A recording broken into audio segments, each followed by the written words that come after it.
What is going on, guys? This is Miasin. So with Legacy of Destruction finally out, there's just so much to discuss. So many interesting decks came out from that set, including Tenpai Dragon, Melodious in a way, Yubel. Well, it's already existing decks that were garbage that got new support that really made them better. I guess Yubel was somewhat playable with the Phantom of Nightmare support, but it got like 3 times better from Legacy of Destruction, and it's about to become even better once we get Phantom of Yubel, probably like close to tier 0, potentially. But yeah, today I will be going over the new best, well, not new, but the best hand traps for this new format, because even though it's the same ban list as before, the format still changed quite considerably because, again, newer decks and older decks got new support. But yeah, before we go any further, friendly reminder to smash the like and subscribe button. You already know the drill.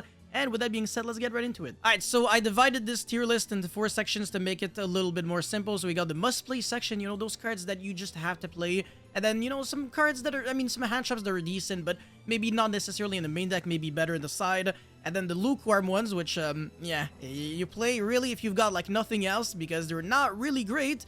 And do not even consider playing the cards in the bruv section.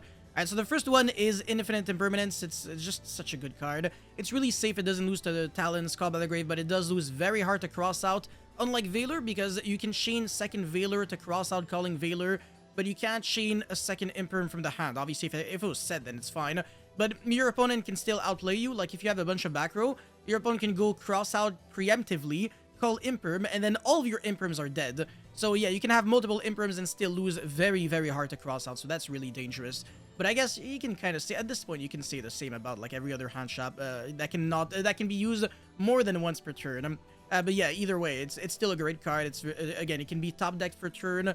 It's just really generic. It can be used at any phase, like even draw phase. So your opponent goes like Branded Opening, summon a Luber, or like any purely quick play spell, summon like the Kitty, you imperm that shit right away, and you're good to go. So yeah, that card just, it's the safest hand trap, maybe not necessarily the best, but it should definitely be one of the first hand traps that you play in your deck. Alright, now we've got Ash, which is probably the best hand trap in Yu-Gi-Oh! Because of how generic it is.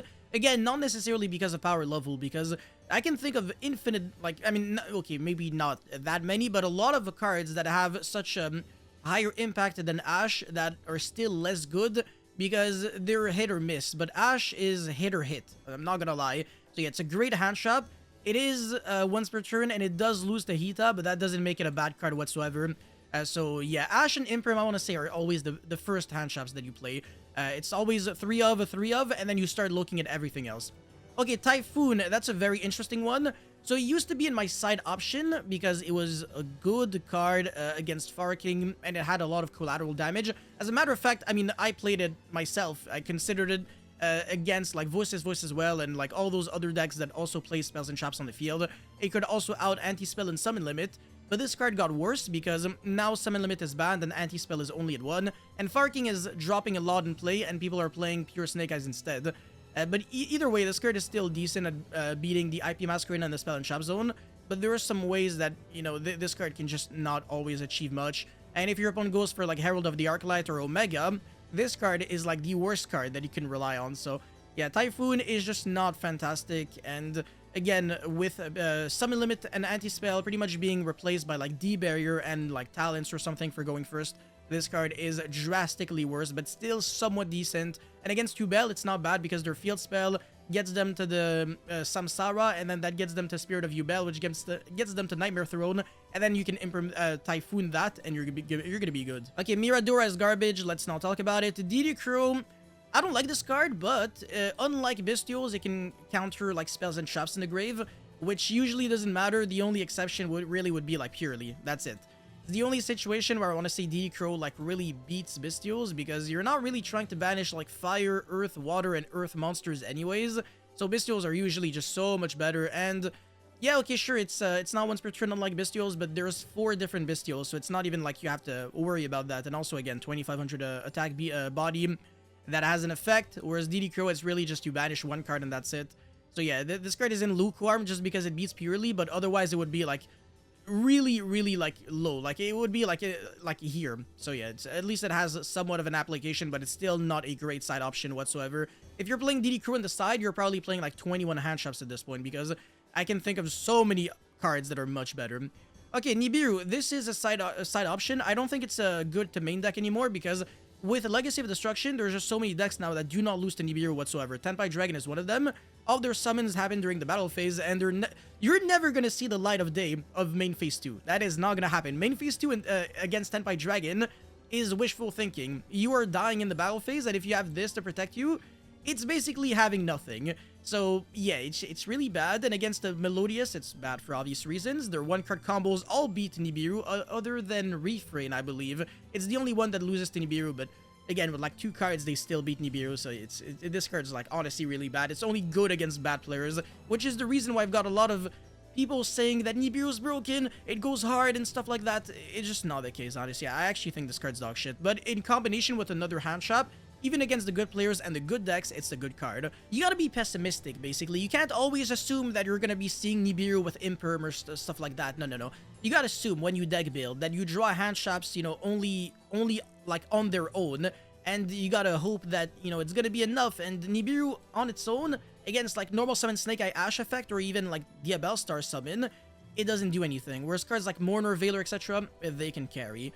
So yeah, it's still a good card. Obviously, it's just not good enough to the point where it's it'll carry you to victory single-handedly. Alright, Bystials, fantastic cards.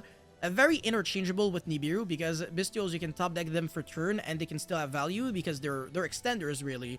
Because the fact that they interrupt the opponent is a bonus. If they do, yo, so be it, right? And, you know, they're great against Despia, they're great against so many decks, they're even good against pure Snake Eyes because you can banish the IP Masquerade in the grave. The only issue is that if your opponent goes normal summon Snake Eye Ash effect, then he's gonna make an Appaloosa before getting the IP engrave, so that your Bystial doesn't do much. You can keep going Bystial effect over and over and over again, and your opponent will obviously have to waste all of his Appaloosa negates, and your Bystial stays in hand. So that same Bystial makes your opponent lose 2 negates guaranteed.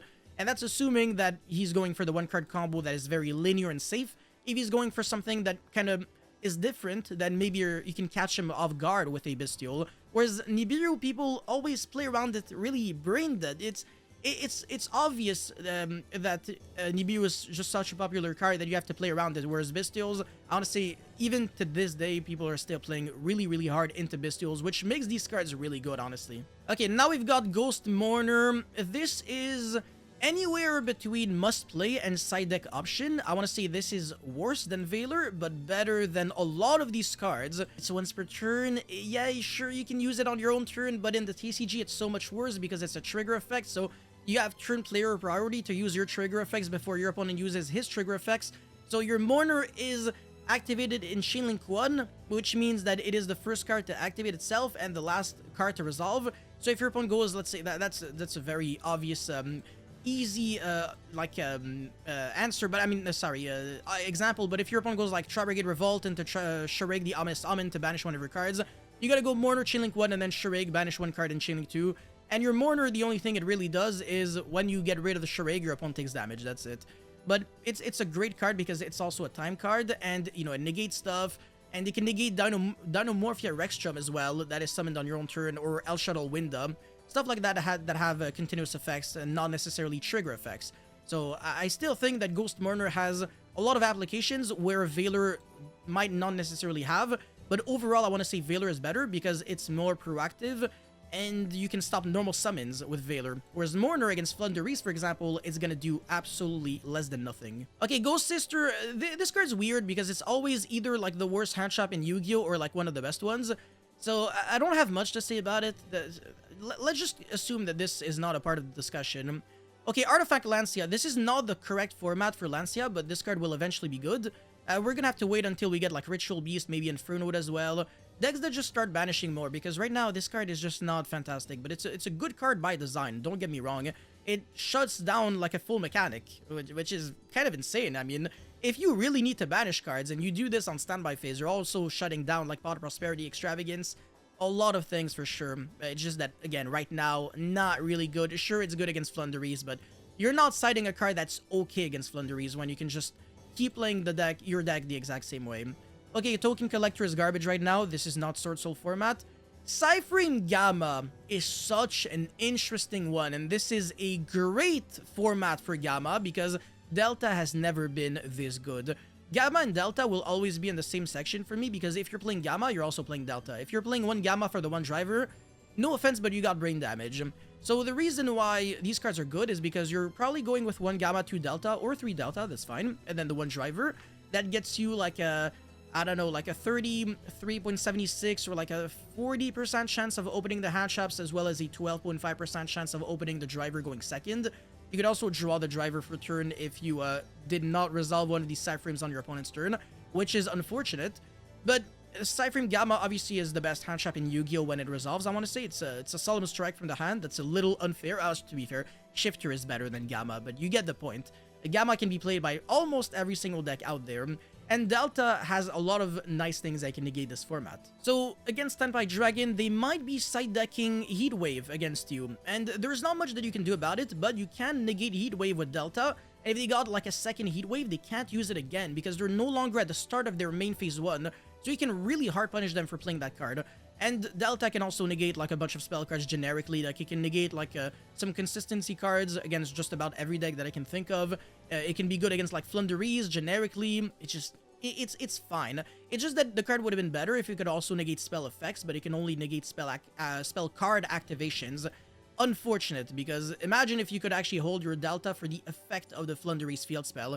You can't do that. You gotta negate the actual activation. So if they got like a second field spell, you hand loop yourself for 1, or 2 if you also drew the Driver, which is unfortunate.